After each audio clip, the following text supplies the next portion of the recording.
Hello everyone, मैं अंकित राघव एक बार फिर आपका स्वागत करता हूं स्टडी जीके की इस क्लास में। आज का हमारा नया चैप्टर है 5 ईयर प्लान, यानी कि पंचवर्षीय योजनाएं। आज हम पंचवर्षीय योजना के बारे में पढ़ेंगे। योजना या प्लानिंग समाजवादी देशों में की जाती है। 1934 में एम विश्वेश्वरैया ने अपनी पुस्तक में 10 वर्षों के लिए भारत की आय दोगुनी करने का लक्ष्य रखा। 1938 में सुभाष चंद्र बोस कांग्रेस के अध्यक्ष बने। उन्होंने राष्ट्रीय आयोजन समिति का गठन किया, जिसके अध्यक्ष जवाहरलाल नेहरू को बनाया गया था। 1943 को श्रीमान नारायण अग्रवाल ने गांधीवादी योजना लागू की। 1944 में आरजी सिर दलाल की अध्यक्षता में आयोजन विभाग बनाया गया था। अब हम देखते हैं सबसे पहले प्रथम पंचवर्षीय योजनाएं, यानी कि पहली पंचवर्षीय योजना का कार्यकाल 1951 से 1956 था। फर्स्ट पंचवर्षीय योजना 1951 से 1956 तक। यह योजना जो थी हेडार डोमर मॉडल पर आधारित थी। इस योजना में कृषि पर जोर दिया गया था। इसमें कुल बजट 27% और 27% सिंचाई और ऊर्जा पर खर्च किया गया था। 1956 में विश्वविद्यालय अनुदान आयोग स्थापित किया गया था। इसमें 2.1% वृद्धि का लाभ रखा गया था, जबकि 3.1% वृद्धि दर प्राप्त की गई थी।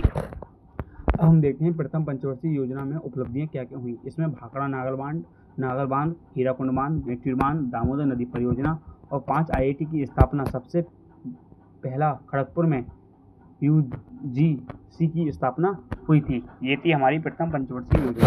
अब हम देखते हैं द्वितीय पंचवर्षीय योजना। इसका कार्यकाल 1956 से 1961 तक था।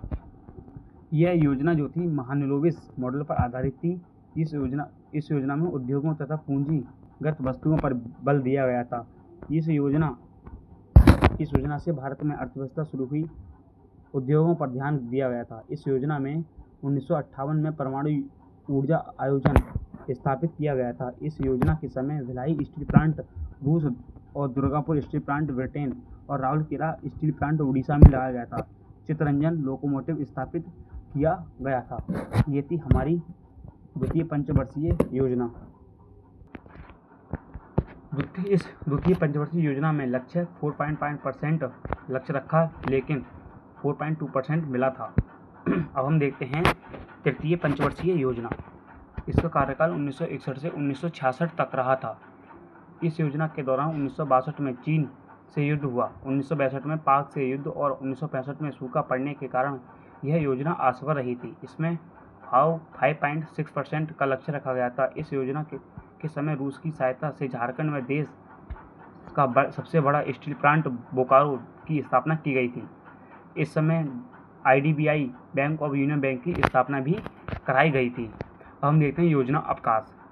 3 वर्ष 1966 से 1969 के लिए योजना अवकाश लागू किया गया था। ये था हमारा आज का पंचवर्षीय योजना का फर्स्ट पार्ट। इससे आगे देते हैं नेक्स्ट कक्षा में। जब तक के लिए धन्यवाद।